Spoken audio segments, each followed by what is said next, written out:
Assalamualaikum warahmatullahi taala wabarakatuh. Hai, apa kabar anak-anak hebat kelas 6? Semoga kalian baik saja dan selalu bahagia.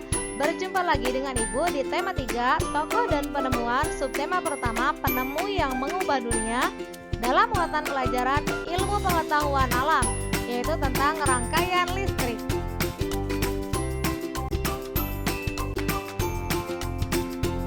Peralatan elektronik yang ada di rumah kita dapat menyala karena adanya arus listrik dan rangkaian listrik. Listrik ditemukan pertama kali oleh Michael Faraday, ilmuwan lain yang berjasa dalam bidang listrik hingga listrik bisa sampai ke rumah kita dan bisa memanfaatkan energi, yaitu Nikola Tesla. Nikola Tesla menemukan sistem pembangkit dan transmisi listrik pada tahun 1895.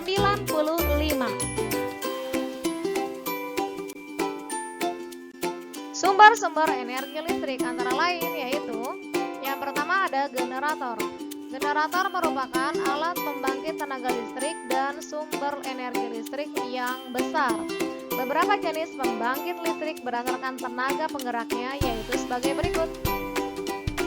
Pembangkit listrik tenaga air atau PLTA, pembangkit listrik tenaga matahari, pembangkit listrik tenaga diesel atau PLTD, pembangkit listrik tenaga nuklir PLTN, pembangkit listrik tenaga uap PLTU, dan pembangkit listrik tenaga angin.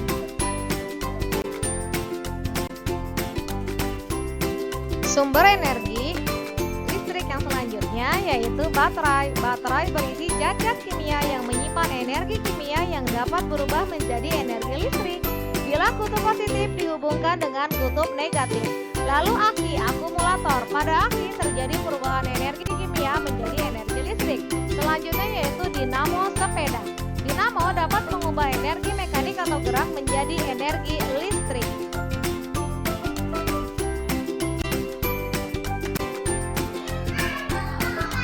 Listrik adalah suatu daya yang memiliki muatan listrik, yaitu muatan positif dan muatan negatif.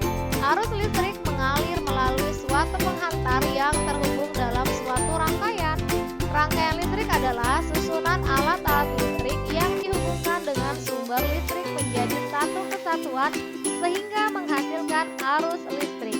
Arus listrik adalah jumlah muatan listrik yang mengalir setiap satuan waktu. Satuan arus listrik disebut dengan ampere. Anak hebat, ini dia rangkaian listrik terdiri dari beberapa komponen. Antara lain yaitu yang pertama, lihat gambarnya. Di situ ada saklar, berfungsi sebagai alat yang dapat menyambung dan memutuskan arus listrik. Lalu ada baterai, berfungsi sebagai sumber energi listrik. Arus listrik mengalir dari kutub negatif ke kutub positif. Kemudian ada lampu, berfungsi mengubah energi listrik menjadi energi cahaya. Dan ada kabel, berfungsi sebagai konduktor yang mengalirkan arus listrik.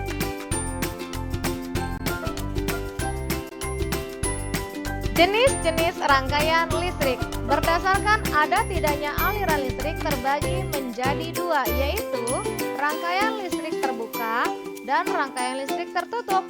Rangkaian listrik terbuka adalah rangkaian listrik yang tidak dapat mengalir arus listrik karena jalurnya terputus atau saklarnya terbuka. Sedangkan rangkaian listrik tertutup adalah rangkaian listrik yang dapat mengalirkan arus listrik karena saklarnya dalam kondisi tertutup, sehingga jalur alur listrik dapat terhubung.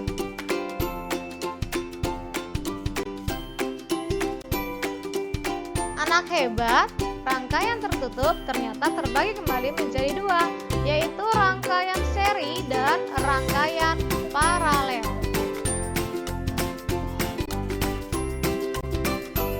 Yang pertama yaitu rangkaian seri. Rangkaian seri adalah rangkaian yang lampu atau baterai disusun secara berurutan atau tidak bercabang. Perhatikan contoh gambarnya. Ciri-cirinya yaitu yang pertama, disusun secara seri atau berurutan, arus listrik mengalir tanpa melalui cabang, tegangan listrik dibagi sama besar. Jika salah satu lampu padam, maka lampu yang lain akan ikut padam, dan nyala lampu redup, baterai akan lebih cepat habis.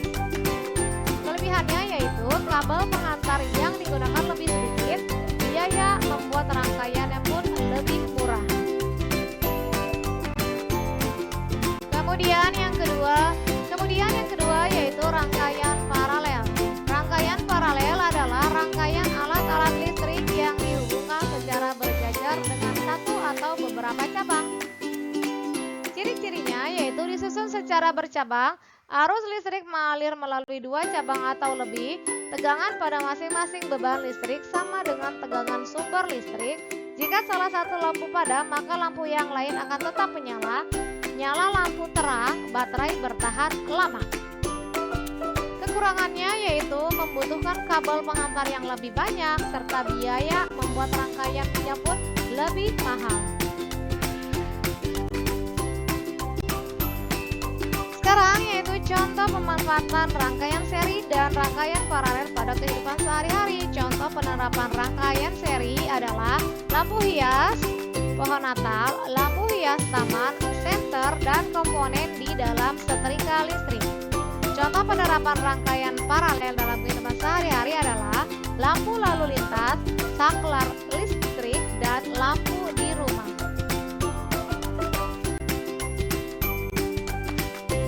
Anak hebat, sekarang yaitu perbedaan rangkaian seri dan paralel. Rangkaian seri dan paralel, cara menyusun komponennya. Seri disusun secara berurut, sedangkan paralel disusun secara bersusun atau berjajar. Penggunaan saklar dan kabel, hemat saklar dan kabel, sedangkan rangkaian paralel boros saklar dan kabel.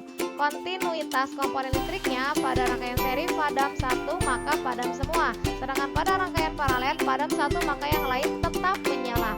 Kondisi komponen listriknya, berpijar atau nyala tidak sama terang pada rangkaian seri dan berpijar atau nyala sama terang pada rangkaian paralel. Serta hambatan totalnya yaitu pada rangkaian seri lebih besar dibandingkan hambatan tersebar pada rangkaian seri, sedangkan rangkaian paralel lebih kecil dibandingkan hambatan terkecil pada rangkaian paralel. Hambatan listrik yaitu kemampuan benda untuk menahan aliran arus listrik. Contohnya, semakin panjang kabel maka hambatan listrik akan semakin besar pula.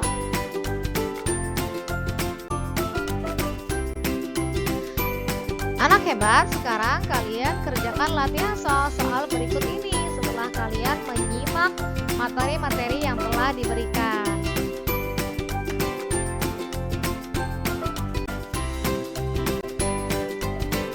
Terima kasih telah menonton video pembelajaran yang Ibu berikan. Semoga bermanfaat dan selamat belajar serta selalu jaga kesehatan. Berjumpa lagi dengan Ibu Dian Lestari. Assalamualaikum warahmatullahi wabarakatuh.